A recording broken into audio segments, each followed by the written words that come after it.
আল্লাহর কথার কোনো গোয়া মাথা আমি কিছুই পাই না। আল্লাহ যে কইল প্রথম সৃষ্টি আমার এশক, প্রথম সৃষ্টি আবার কয় আমার আরশ, প্রথম সৃষ্টি আবার কয় নূর, প্রথম সৃষ্টি আবার কয় রূপ। আল্লাহ এক মুখে যে এত কথা কয়, আল্লাহর মুখ কয়টা? এক মুখে যে দুই কথা কয়, হ্যাঁ মুখ কয় না হুক কয়? বলবো না, যাই হোক আমার জবানে এটা কখনো আসবে না। এই যে পিছনে যে আল্লাহ তাআলার এটা মুখও নয়, এটা ইয়াকও নয়। দেখছেন, এটা দেখছেন, শিল্পী ভাড়া করে নিয়ে আসি আমরা গান গাওয়ার জন্য, টং টং করে বাজায়, আর ওই বলে হাদিস কয়। আরে ভাই, তুই যদি এতই হাদিস জানিস তো তুই তো ইমামতি করতে পারবি, মুখে দাড়ি নাই, নামাজ নাই, বন্দেগি নাই, কিচ্ছু নাই। ওই আবার শিল্পী হয়ে আসে বলে কালেমার দাওয়াত দিচ্ছে, টং টং করে বাজাচ্ছে, কোরআনের আয়াত বলতেছে, দুই একটা হাদিস বলতেছে, ওই বড় মাওলানা হয়ে গেছে, বাউল শিল্পী। এই যারা আগেকার মানুষ তারা হয়তো বুঝছেন, আগে আপনারা গান শোনেন নাই বাউল শিল্পীর। এত বড় তুই যদি বক্তায় হয়ে গেছিস, এত যদি এলিম রাখিস, মুখের ভেতরে দাঁড়িয়ে নাই, টং টং করে বাজানো যে না যায় সেটাও কি জানোস না? বুখারী শরীফের বাদ্যযন্ত্র বাজায়, এ যদি কোরআনের কথাও বলে এটা শোনা হারাম। জোরে বলেন, এটা কি শোনা কি হারাম? যদি বাদ্যযন্ত্র বাজিয়ে কেউ, এই বাউল শিল্পী বলছে যে আমি আল্লাহ তাআলার এটা মুখও বলবো না, গোয়াও বলবো না, নাউজুবিল্লাহ বলেন। আমি আপনাদেরকে বোঝানোর জন্য একবার বললাম, তাছাড়া বুঝতেছেন না আপনারা। এইভাবে সে গানের আসুরে বলতে পেরেছে, আল্লাহ তাআলাকে বলেছে। কেন বলেছে? তার অজুহাত হচ্ছে, তিনি বলেন আউয়ালু মা খালাকাল্লাহুল ইনসান, আল্লাহ তাআলা বলেছেন আমি সর্বপ্রথম মানুষকে সৃষ্টি করেছি। আবার আরেকটা জায়গার ভেতরে আল্লাহ তাআলা বলেছেন আউয়ালু মা খালাকান নূর, আল্লাহ তাআলা সর্বপ্রথম নূরকে সৃষ্টি করেছেন।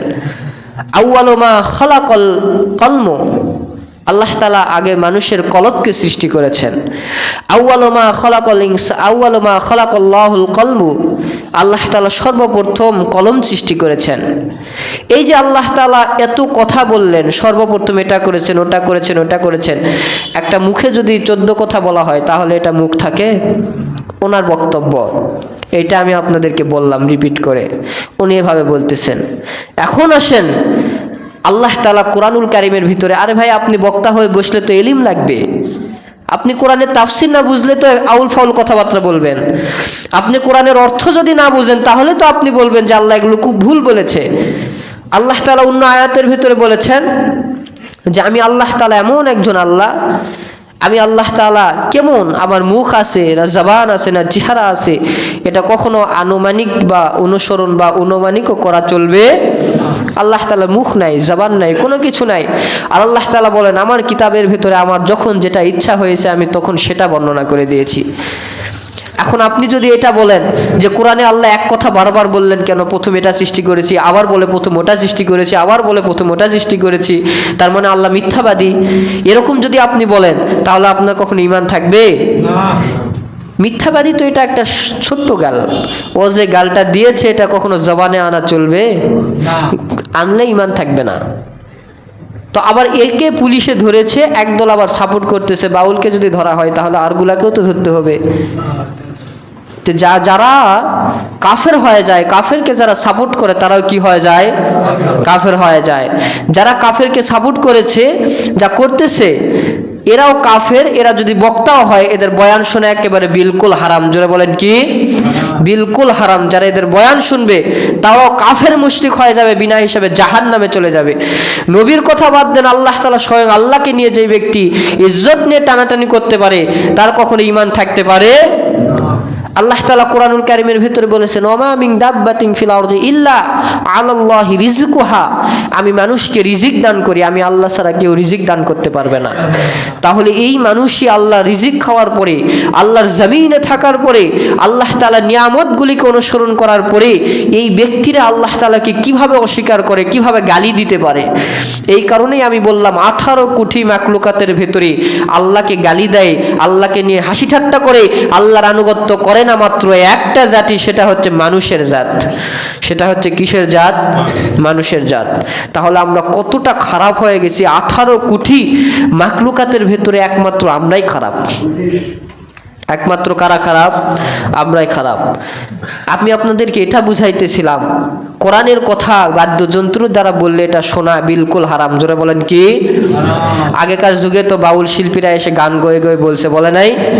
এখন বাউল শিল্পীরা বুঝতে পারতেছে আমার কি হয়, যে ঘরে থাকে ঘরও ভাঙে চুরে আকাশে উড়ে দিছে। দেখছেন ঢাকাতে বাউল শিল্পীর খালি নাম শুনলে ওর তো জীবন তো নাই, ওর 14 গোষ্ঠীর জীবন নাই। যে ব্যক্তি আল্লাহকে নিয়ে এরকম কুটুক্তি করতে পারে সে কখনো বাংলার জমিনে থাকতে পারে? জবান খুলে বলেন পারে?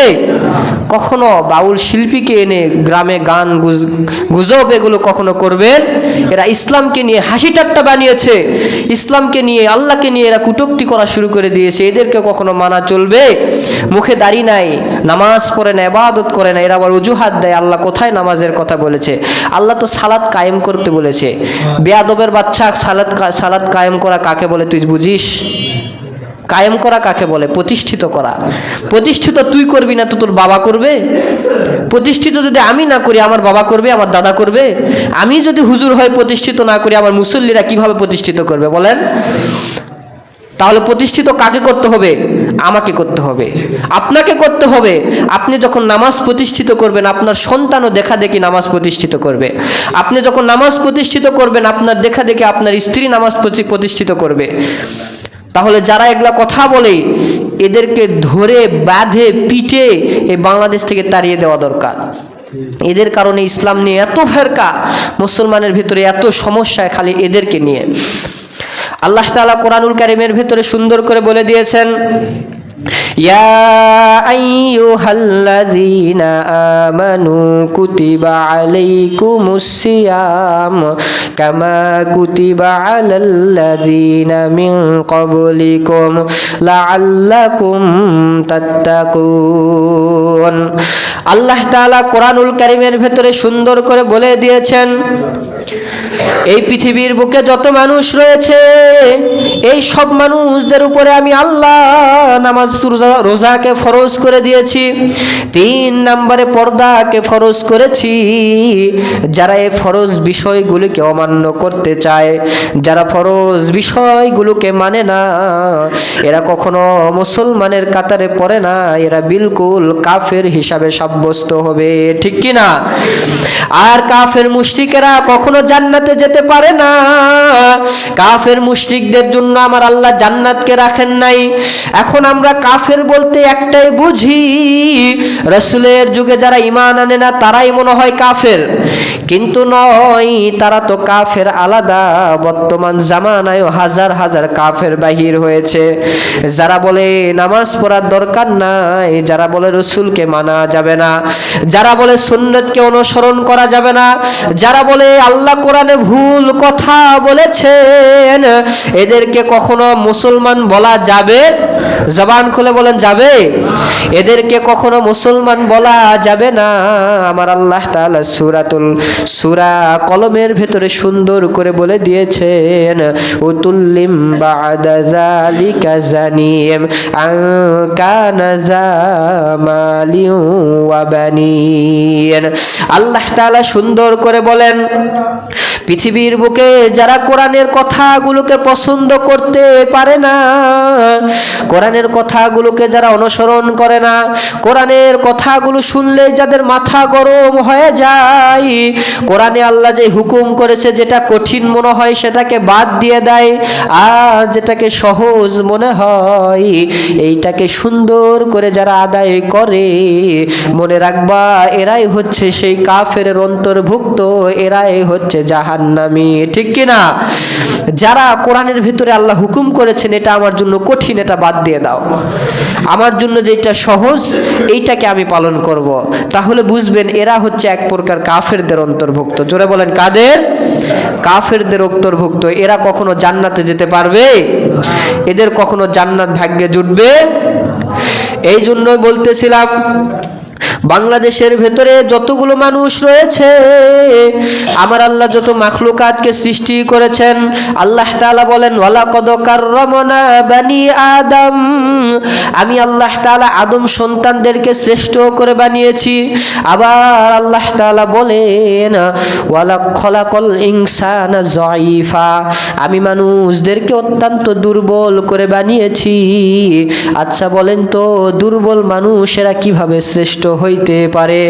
আমার আল্লাহ তাআলা কোরআনুল কারীমের ভেতরে আরো বলেন, খলাকাল ইনসানু যায়ীফা, আমি মানুষদেরকে দুর্বল করে বানিয়েছি, তারপরও শ্রেষ্ঠ কেন বানালাম? কারণ পৃথিবীর বুকে একমাত্র মানুষই রয়েছে যাদেরকে আমি আল্লাহ তাআলা নির্দিষ্ট বুদ্ধি দান করেছি, নির্দিষ্ট জ্ঞান দান করেছি, হাত দান করেছি, পা দান করেছি। পৃথিবীর বুকে এমন কোনো প্রাণী নাই যে হাত দ্বারা তুলে তুলে খাইতে পারে। একমাত্র মানুষই রয়েছে যারা ভালো মন্দ বিবেক বিবেচনা করিয়া সুন্দর করে করতে পারে। কিন্তু আল্লাহ তাআলা বলেন, সুম্মুম বুকমুন উমিয়ুন ফাহুম লা ইয়ারজিউন, আল্লাহ তাআলা বলে আমি তাদেরকে অন্ধ করে দিয়েছি, আমি আল্লাহ তাদেরকে বধির করে দিয়েছি। আমি আল্লাহ তাদের বুদ্ধি দেওয়ার পরেও তাদের বুদ্ধিগুলোকে ছিনিয়ে নিয়েছি। কেন আল্লাহ এই কথাটা বললেন? এর ভেতরে একটা রহস্য রয়েছে। আমার আল্লাহ বলেন, এদের বুদ্ধি থাকার পরেও এরা বিবেক বিবেচনা দ্বারা সত্য কথা বলতে পারে না। এদের বুদ্ধি থাকার পরেও এরা আল্লাহকে গালি দেয়। এদের বুদ্ধি থাকার পরেও নবীকে নিয়ে কটূক্তি করে। এদের বুদ্ধি থাকার পরেও নামাজ আদায় করে না। এদের জ্ঞান থাকার পরেও রমজানের রোজা তারা থাকে না। এই কারণে আমি আল্লাহ বলে দিলাম, যারা রমজানের রোজা থাকবে না, নামাজ যারা আদায় করবে না, হজ যারা পালন করবে না, নবীর সুন্নাহগুলি যারা মানবে না, তাদের অন্তরের ভিতরে আমি আল্লাহ সিল মোহরকে মেরে দিয়েছি। মৃত্যুর আগ পর্যন্ত কখনো তারা আল্লাহর ইবাদত করতে পারবে না।